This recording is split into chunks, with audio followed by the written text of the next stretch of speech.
kind of put some pennies into. There's peeling paint, there's metal trim falling off right and left, things of that nature. And that's typical. If you had a brand new building, you'd have maintenance issues. So we're not saying that's our primary concern here. My primary concern has been that we have far, far more space in this building that we aren't using than what we are using.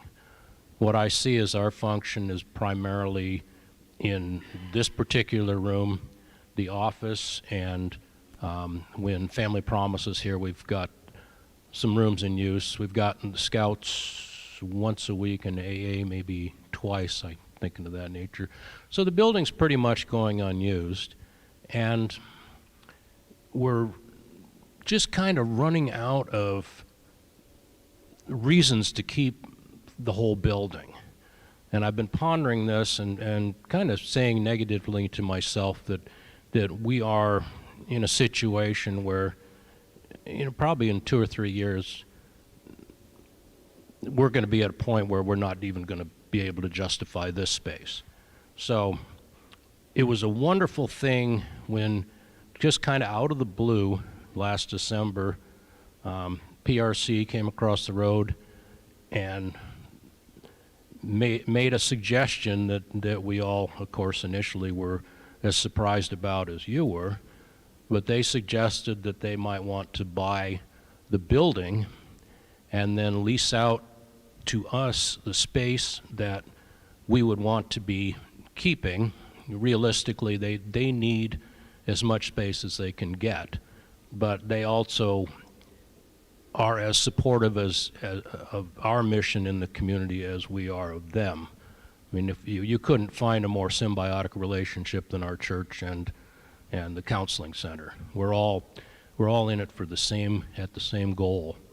So they came, made the suggestion. We all said, "Oh, wow, wait!" And over the period of many, many months, thinking, conversations, that sort of thing, it just started to make more and more sense. So we're feeling pretty positive that we could make this function well for both them and us. I don't think anybody's talked to you about how this would look. Our initial thought is that we would keep the sanctuary, back spaces there, and the closets, the coat areas along the hallway. Part of that would turn into storage.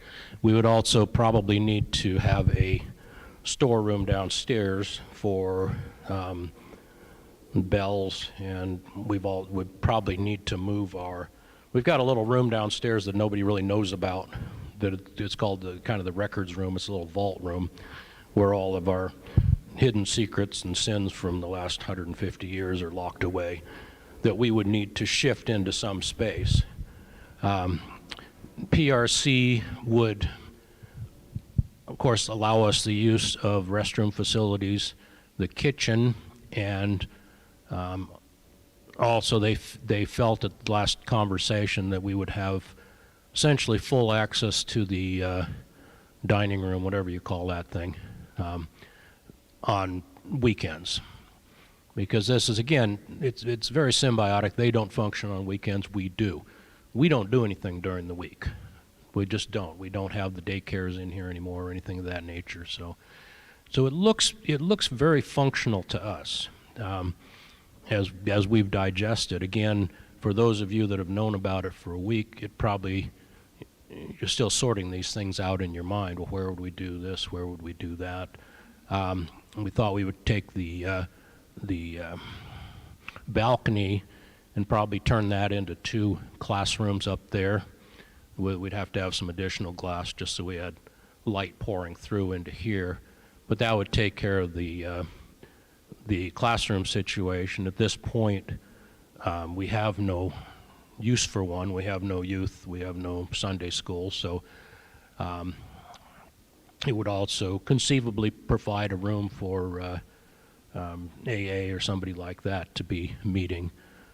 Scouts are a little more difficult because they want a space where they need to, run around, that sort of thing. So we probably couldn't accommodate them, but there are probably other facilities that would be able to take them on.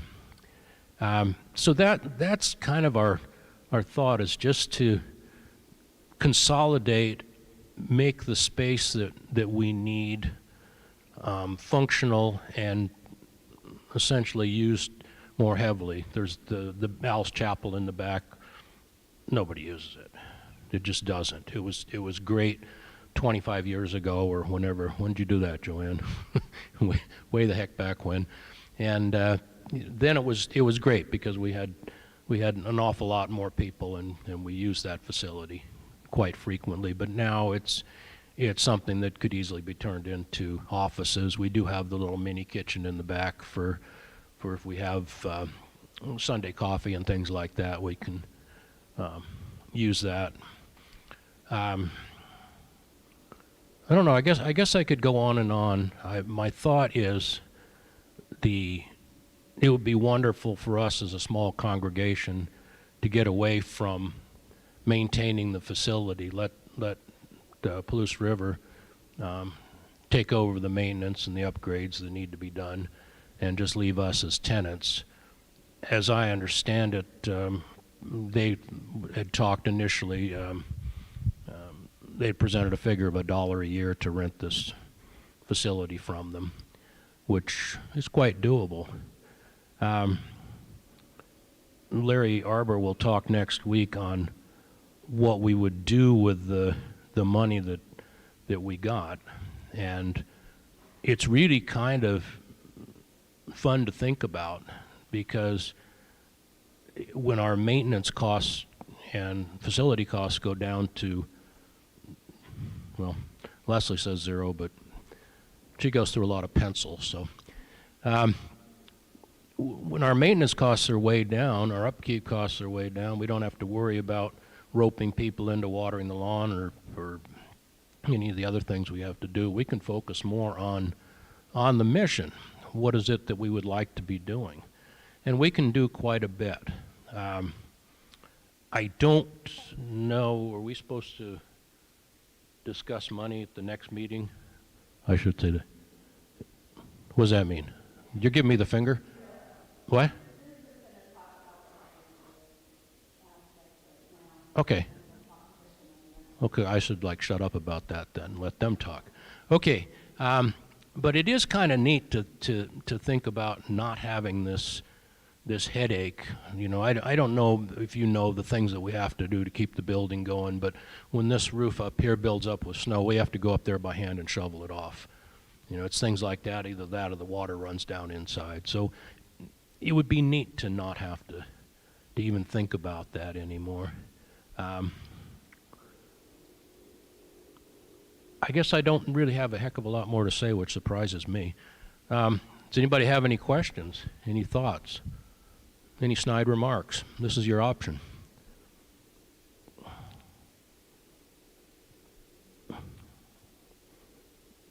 No, I'm not going to say, now let us pray.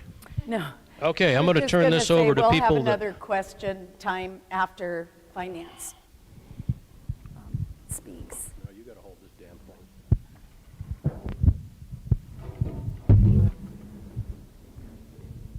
So we're going to go over the last 6 years. It's going to take us about 30 minutes per year, so I'll have you guys out of here in a couple hours. No.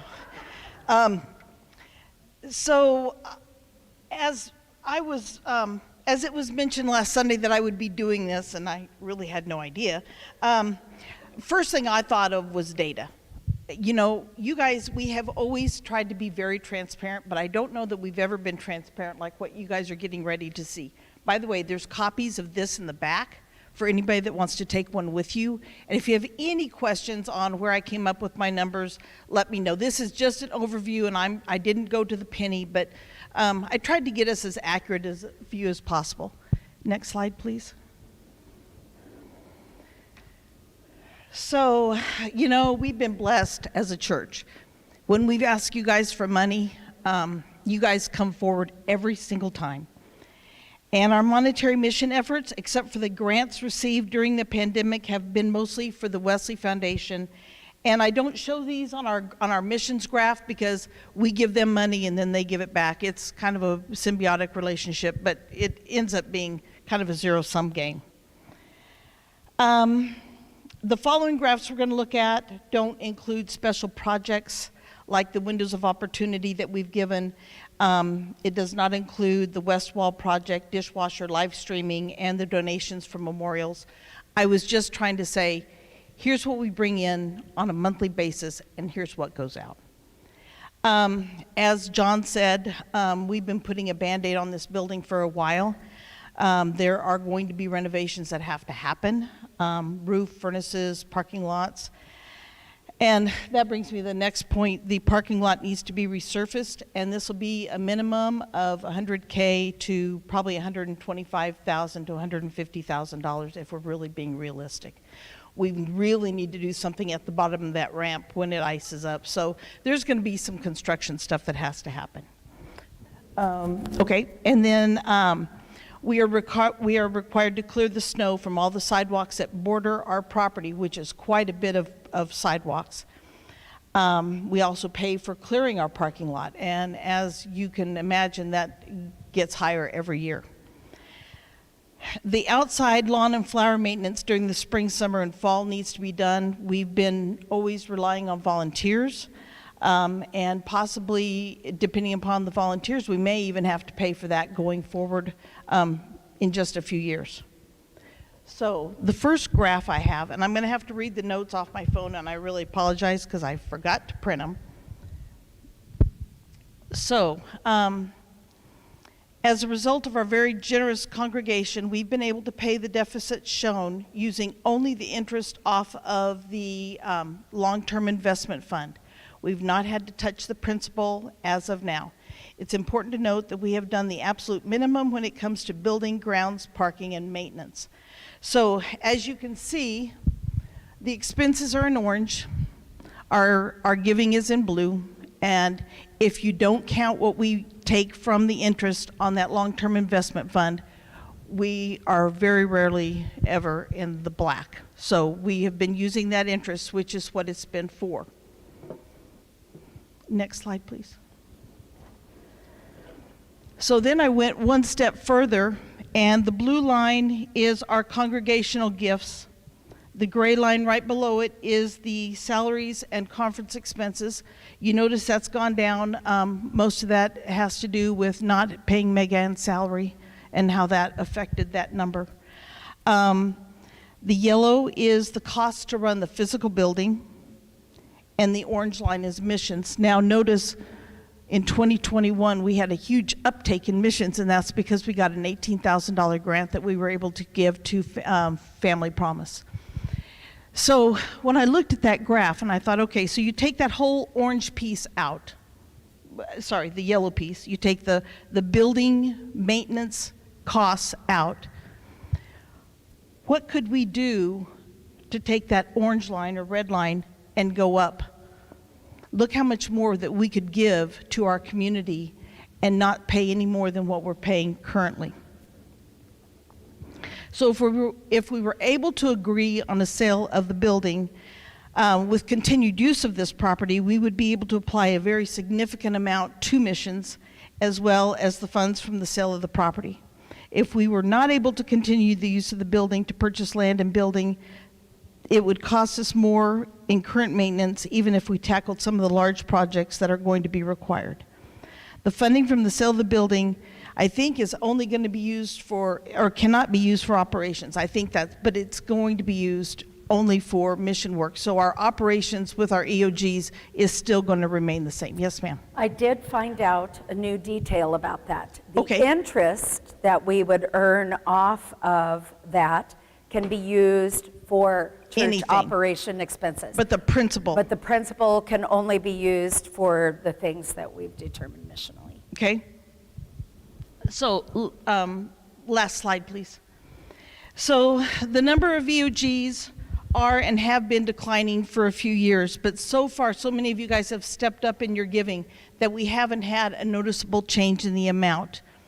Simpson is absolutely not broke. The long-term investment account was $765,000 as of April 30th. The original deposit was $575,000. We've been protecting that money the very best we can. Larry and I just cringe anytime we have to dive into that, but it happens. And it is that fund that's going to fund this church if we don't do anything, and it will fund it for a while. That being said, this account is at the mercy of the markets. It took a real hit in April, and there's a possibility of taking losses as the markets are more volatile. We've used the interest to balance our budget as needed, as I said.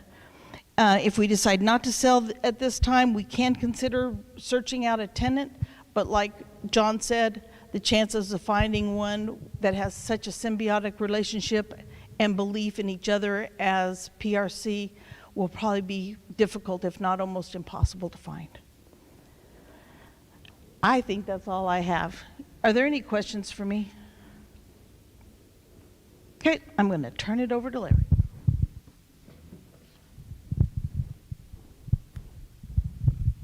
Thank you, John and Karen.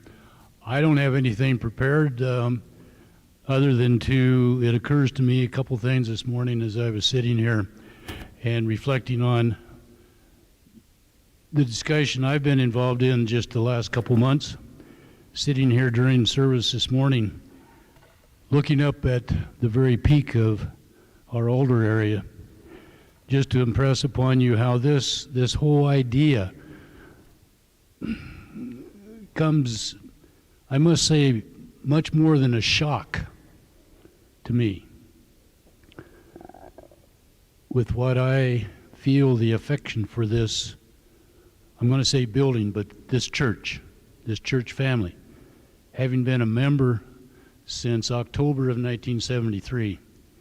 And the significance of this front altar is I sit here and I remember being way up in the peak at the very top with a paintbrush. And if you don't think that's a long way down, wait until you get up to that point. Karen mentioned the transparency that the Finance Committee has maintained. I have maintained ever since I've been involved with the finances of this church, which started with Reverend Tom Martin back in about 1876. So that's the other big part of my heart. But when we look at the numbers, well, I was going to point out that I've always maintained for many years the 3 C's.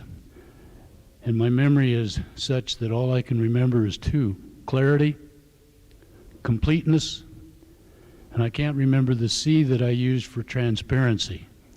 So you have to help me here. But we tried to be very open with all of our numbers.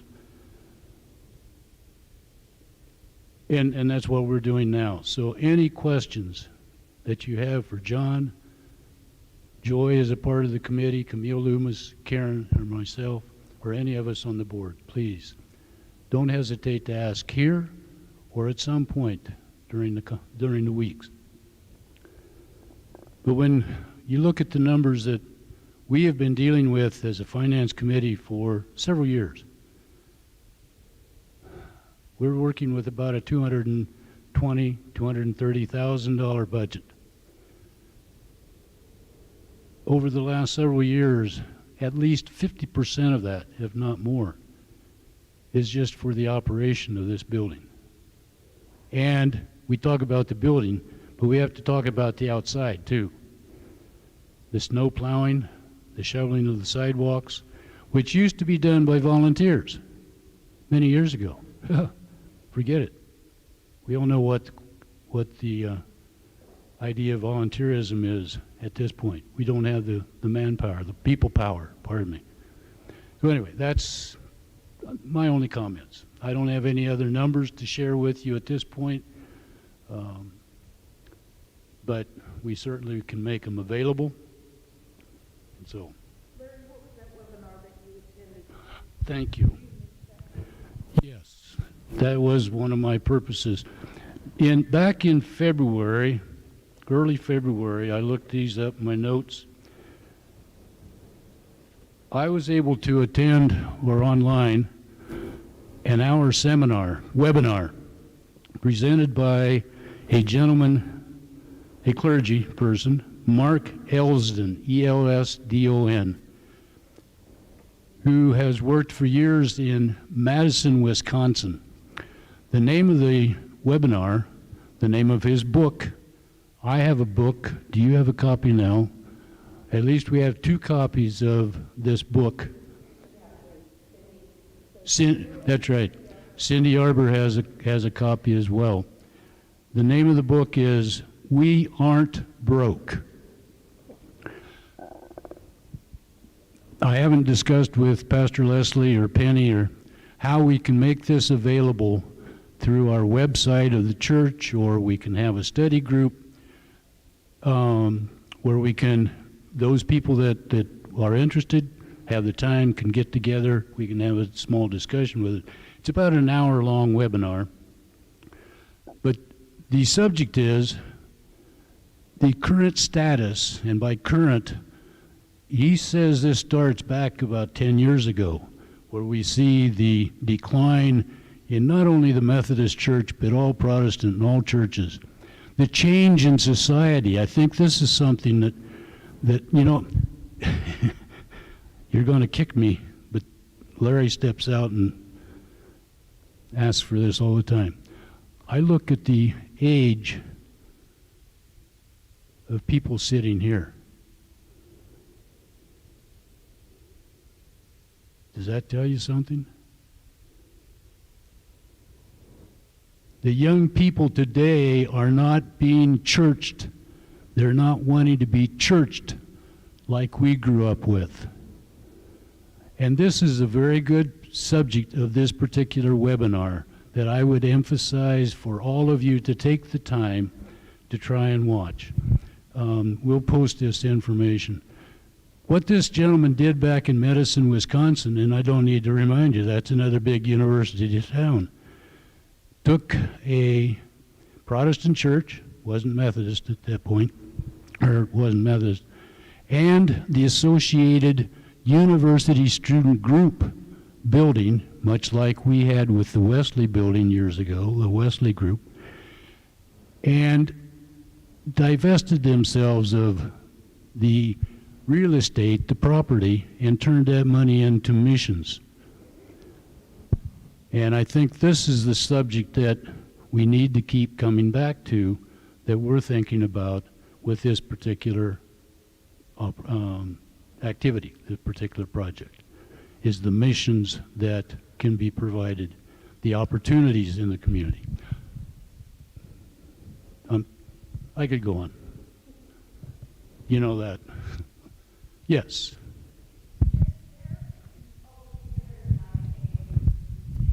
Is there a timeline that you're looking at as the church board and us, and with the group across the street, to have come to some kind of a agreement? Well, so we, as far as an offer from across the street, we're just conversational at that kind of at this point with them. But we have to clear all of these hoops through the conference before we can go into that next set of conversations with them. So they're just waiting for us to complete ours. So some of them were these 3 informational meetings.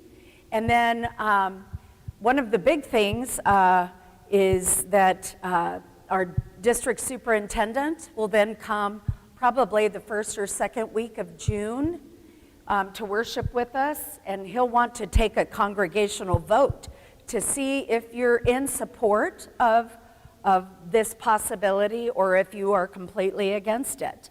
And I think everybody's still open. It seems like everybody is still open to this because we're not getting a whole lot of pushback. I've got no phone calls this last week, which kind of surprised me. So basically, these are informational. And then And even once we take a vote, it's not even a certainty that they're going to make an offer that we can reasonably accept. But this is the process of the United Methodist Church, and it's part of their book of discipline. This is the process that we have to go through. So, but then that lets us know where you all stand. Like I've been saying, this is your church. How would you like to see us utilize these funds if we have those? And Larry's going to give some really great options, not that they're the only ones that we have, but he's going to give you some ideas as to what the possibilities are with this kind of money that we can do missionally in the community. Again, you will be a part of these conversations. That's why we're bringing this all to you. We're not going to do any of this in a back room, making these decisions without you. Oh, Joy needs that. Thank you.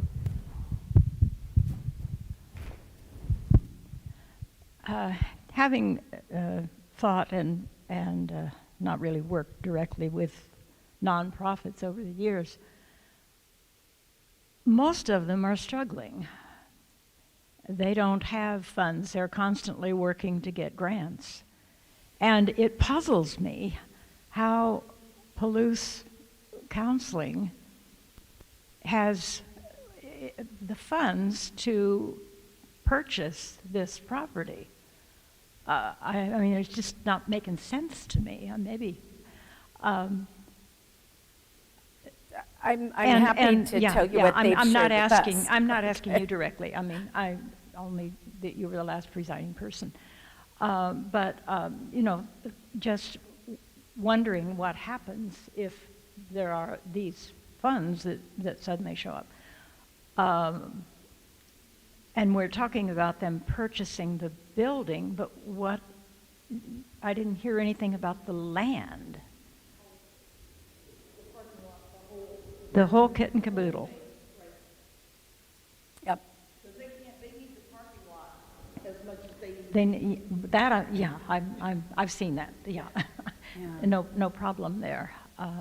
Yeah, I'm trying to put it all together, and so we have restricted funds. I heard you allude to that, and I'm remembering the one account that has income every year that is strictly for maintenance of the property. But the sale of the Kossuth County, Iowa land, that fund, is that restricted in our use? The original sale of the property in Iowa, the big fund, that is not. So we have, I mean, when you say we're not broke, we know we're not broke. I mean, we have assets of land and financial property. Having more money at this time puzzles me as to where we go then. Let me elucidate just a little bit on those funds that Joy was mentioning.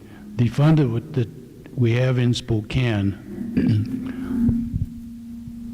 was an endowment fund given by a banker here in Pullman way back in the 50s.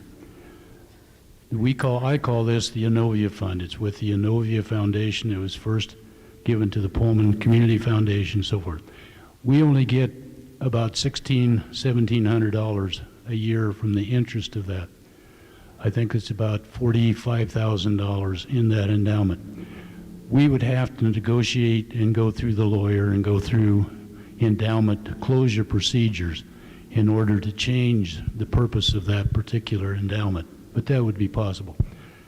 But basically that's nickels and dimes compared to the other fund that Joy mentioned that we have to keep in mind. This is what we call and is labeled the long-term investment of Simpson. This is one, the investment committee. John was a part of that many years back, and several people, Val Hillers and myself, and And Donna McCool, I remember, was a part of that committee. This was largely from the sale of the Iowa land that many of you know that we had, but it also includes funds from all of the other savings dedicated accounts that we had over the years. And the original investment of that was $75,000. That grew up into last year to be worth about $875,000. This past month, we took in the shorts, to put it bluntly. That's now only about $750,000. That's the account that, so far, as Karen mentioned several times, we have not had to really touch the principal on. We utilize the interest. And this is what we have labeled in our current Simpson budget for mission purposes. Then, in addition to that, I should point out, for clarity purposes, the Wesley Foundation actually has an endowment that was established by Simpson, United Methodist People, and the Wesley Foundation at the same time, and that is strictly for our college, university programs. That is an endowment, and so that forces us to only use the interest. On this other bigger investment, the long-term investment, that is not an endowment, and so we are, or would be able to, dip into that if we had to. And quite honestly, the Finance Committee over the last 2 years, was toying with the idea and coming up with our budget that we were going to have to do that because of dropped in EOGs, the estimate of givings, and congregational giving. We're having to dip into that just a little bit. So that's basically the funds that we have, and then we're not even to the point of the money gained from the sale of this building and property. But this is what the conference then dictates. We cannot use that except for missional purposes, except for the interest that can be used for operations and so forth.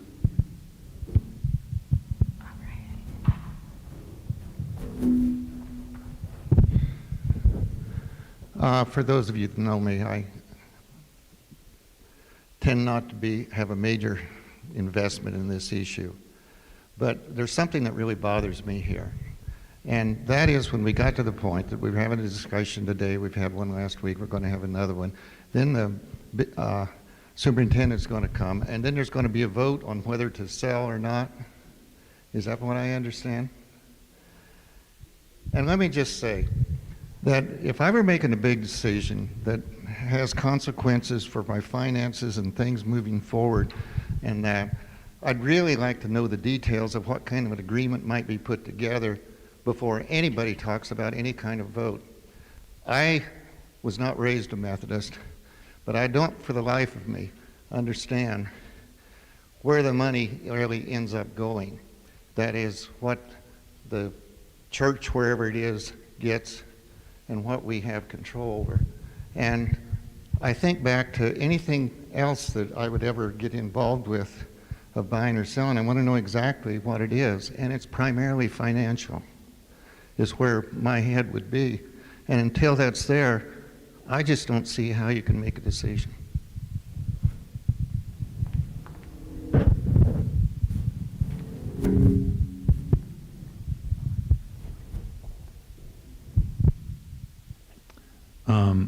I'm Robert King, and some of you know me.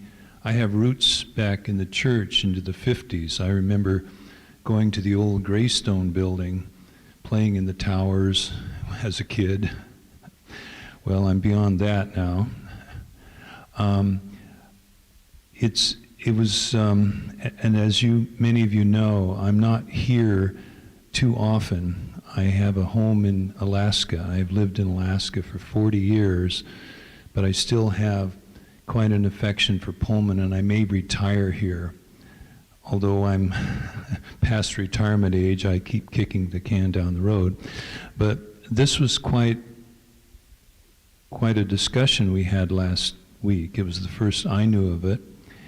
And there were some questions that came to my mind afterwards that it's not so much to challenge the idea, but it's just to understand it a little bit better.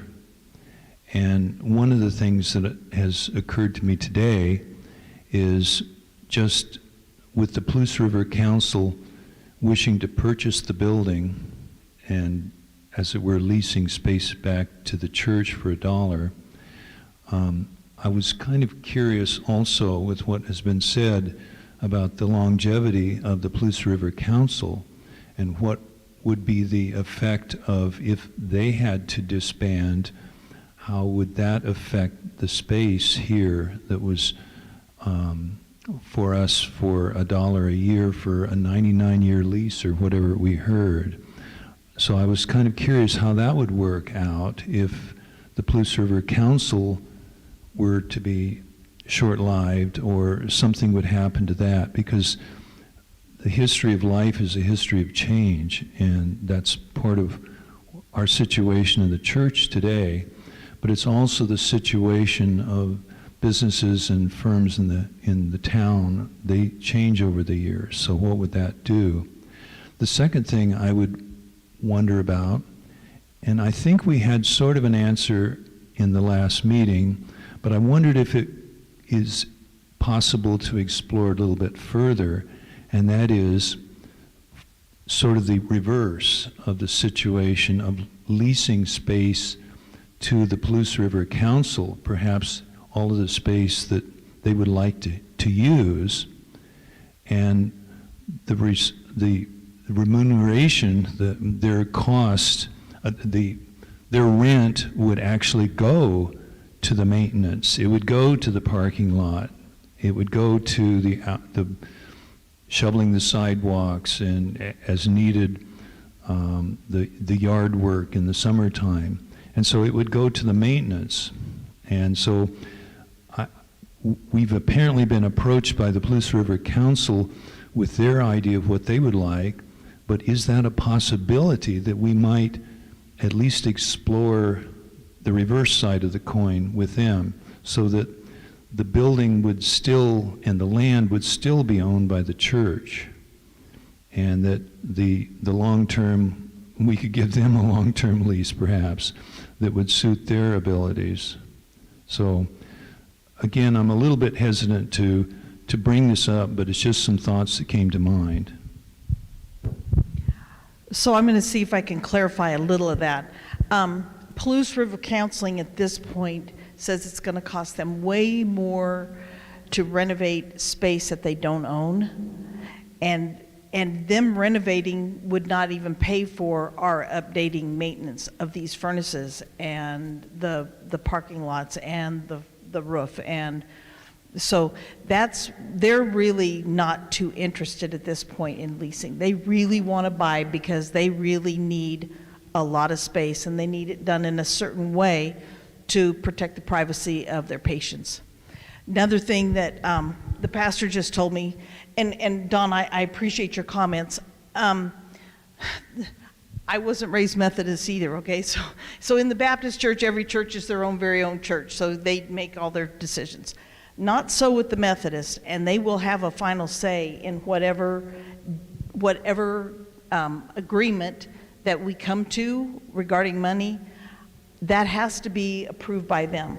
So that being said, if we were to get 1.8 million, a little less than half of what this property is worth, but they've got a ton of renovations to do, so, and we get the gift of this beautiful sanctuary.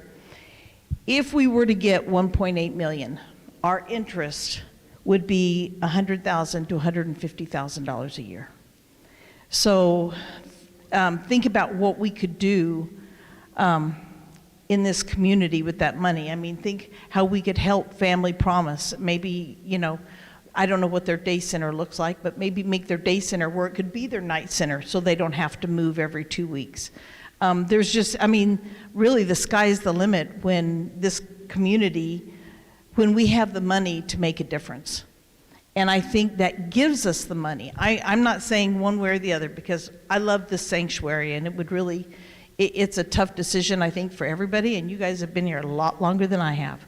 But that, just to know that we're not going to go and make some deal for $50,000 and then come back to the church and say, guess what, we sold it for 50 grand. You know, we're not going to do that, and the conference will not allow it. So anything we go forward with will be under their purview, as long as you guys are saying we're willing to consider it.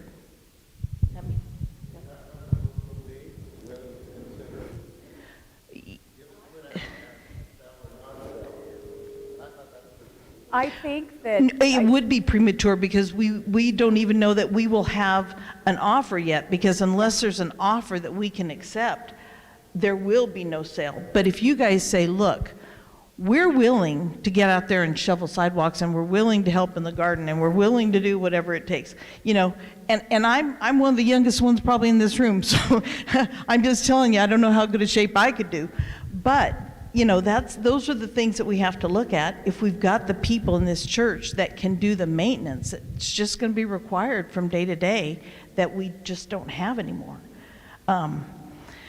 So it would not be, it would be, yes, a vote to sell, but no, it would be under the purview of whatever the conference says, and they will not allow us to have a fire sale. The fire sale just, I mean, that's just not, we're not going to give this building away, because they have an interest in this land, in this property as well. So they currently, well, let me see if I'm, yeah, they currently have another church that is going through this, and the church that, and it's in Central, it's also in Seven Rivers, this church that is going through this same proposition is asking if they can sell their building for $500,000. Well, the Land and Trust group of the conference is not going to approve that. They will not approve that, because they're basically giving away their property. They're not going to approve that, which is what Daniel has already told Larry and I at our meeting. He said, it's just not going to happen. He said they want to give it away because they think they're doing this great bit of business with missions. And he said, Land and Trust group will not approve that.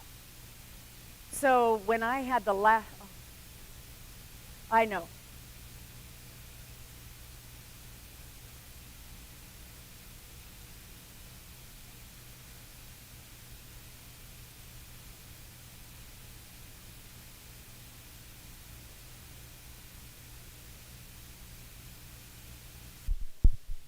To really make that kind of decision. So I would reframe it in the way I would put it out. Okay. Also, I'm concerned with what the Methodist Church wants to take out of this. And their motivation might be, well, we'll get all the money eventually by the constraints that we put onto an agreement.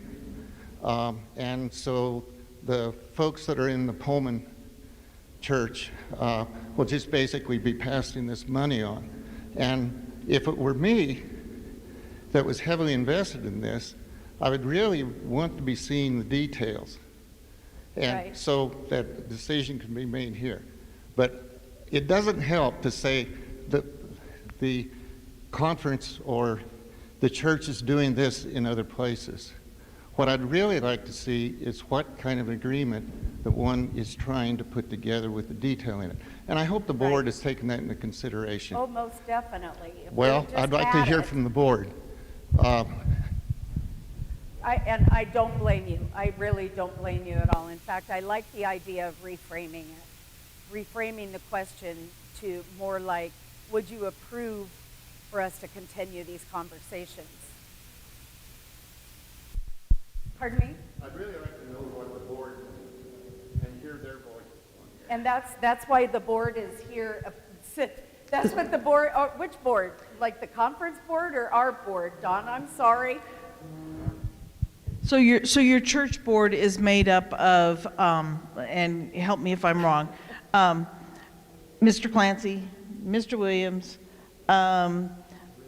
Loretta, myself, Larry, Tim, and Rob. Rob. Did I get it? And the pastor is a moderator or whatever. And so what you are hearing from, I hope you've seen this from each one of us. Each one of us has come at this at a little different view. Mine is black and white, and I can't think any other way than black and white, and that's just why the money came up. You know, other people think of it in different ways because they have had a different relationship with this church throughout the years. But I don't think, I think you're right. I think once we find out what the conference constraints on that money will be, I think that's going to make a really big difference as to whether we go through with this or not. Hold on.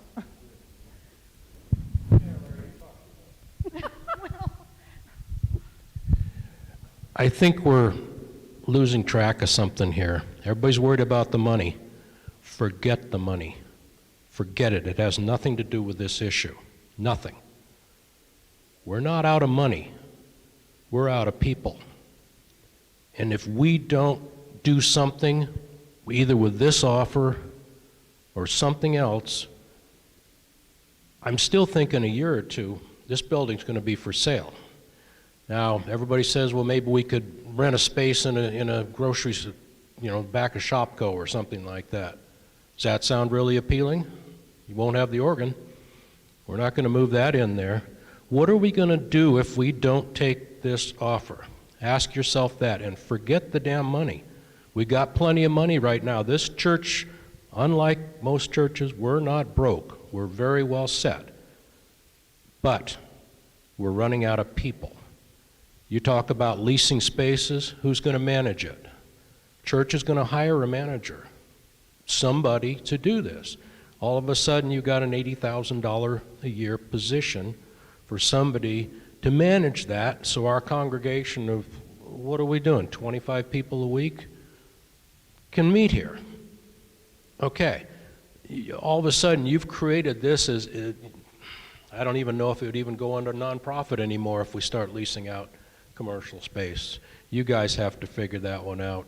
But I just want to leave you with this idea that, again, it has nothing to do with finances. This is a possibility. This looked to me like a gift from above when they presented this thought. The use of the facility, the lease of it, and they take over maintenance of everything. It's their grief, not ours. In terms of funding, I know, Larry, you want to talk. You're getting closer and closer. I got to get away from you. You talk about funding. Their funding's all coming from Medicaid. It's all, the state of Washington is funding this, and they're getting some big grants because if you have a television, a radio, or an old newspaper, you look at the problems people are having now. Look at teen suicides. Look at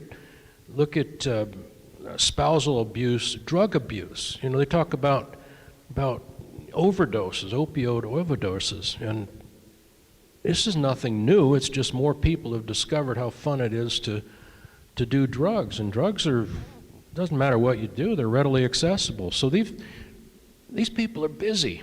They said they could triple their space and still not have enough space. They've got to get more counselors, get more people in for treatment, and you talk about homeless people. What's the cause of homelessness? The last survey I saw is 96% of homeless people are mentally ill. How are you going to get them off the street? They don't want to go off the street. They don't understand. You're going to put them in like Spokane, you get a great big gym and fill it full of homeless people, and all they do is destroy things because they don't want to be in there. They want to be in their own little spaces. They need treatment. Yeah, well, I'm just looking in that direction so I don't have to look at Larry because he wants this microphone so badly. Oh, okay. See, he's reaching for it.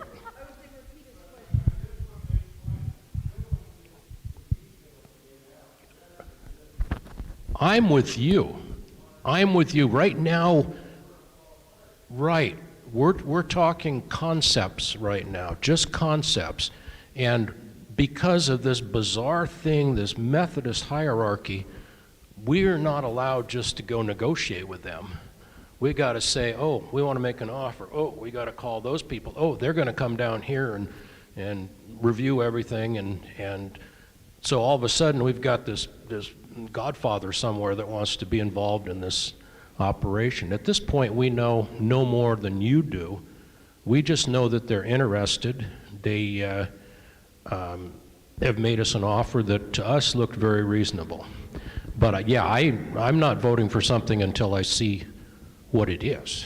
Black and white. What we would vote on, I think, after Chief Muckety Muck comes, we vote on whether or not we want to proceed. Is that right?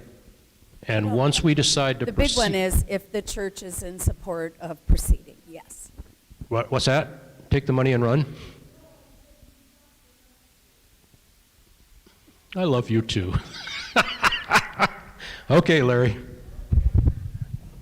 I'm not going to refute what John said because I agree with 99%, but when he says it's not about the money, I do want to leave with you from the standpoint of the Methodist connectional type of church we are, it is about the money.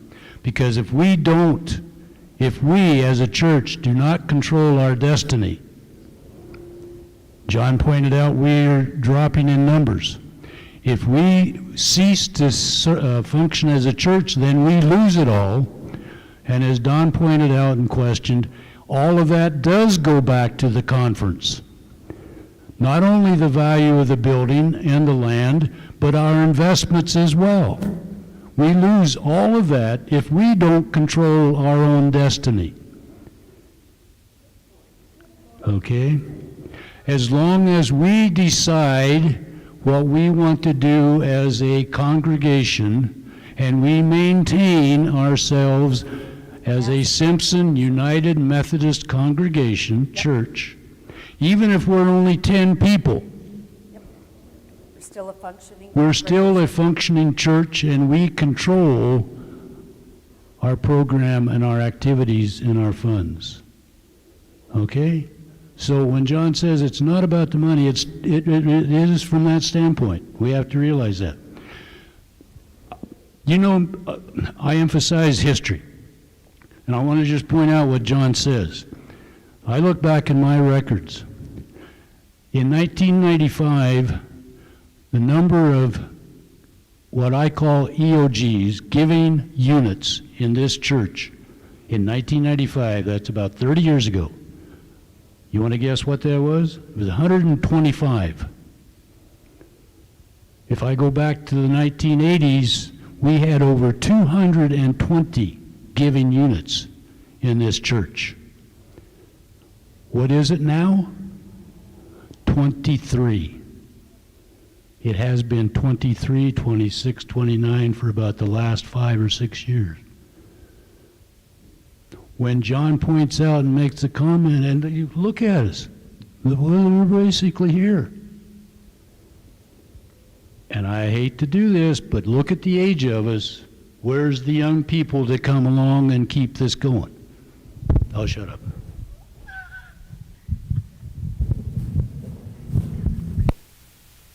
I know this is a tough,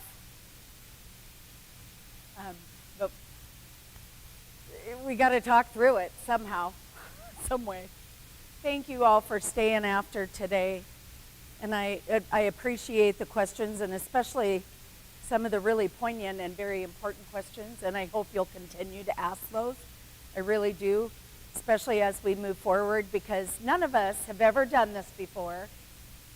Rob Rimbert is the only one who has had any experience with this, and that was with his home church back in, where is his mother from? West Side. Anyway, and they did something along these lines. So I think that's the closest that we've had to this kind of experience with selling the church kind of thing, or the potential of selling the church. So we're navigating it as we go. I wish I knew exactly what it looked like, and I wish that the DS would give me those answers. I am bringing you exactly what I'm getting. So, and hopefully when he does come, maybe we're not poised and ready to take whatever vote it is that he's looking for. Maybe we tell him that we want more information, like you were saying, more. Yes. Right. Right.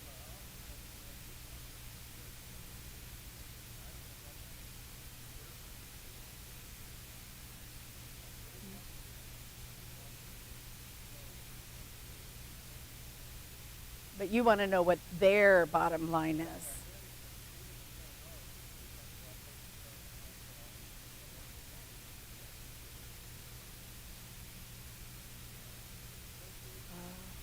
Oh, definitely. And that's why, yeah, and we're really lucky to have Rob.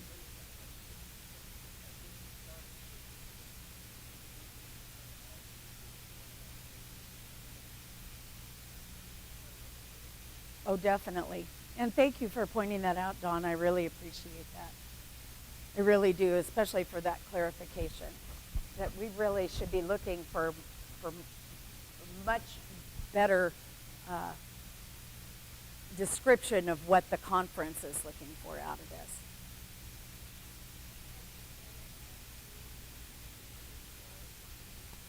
Oh, this has been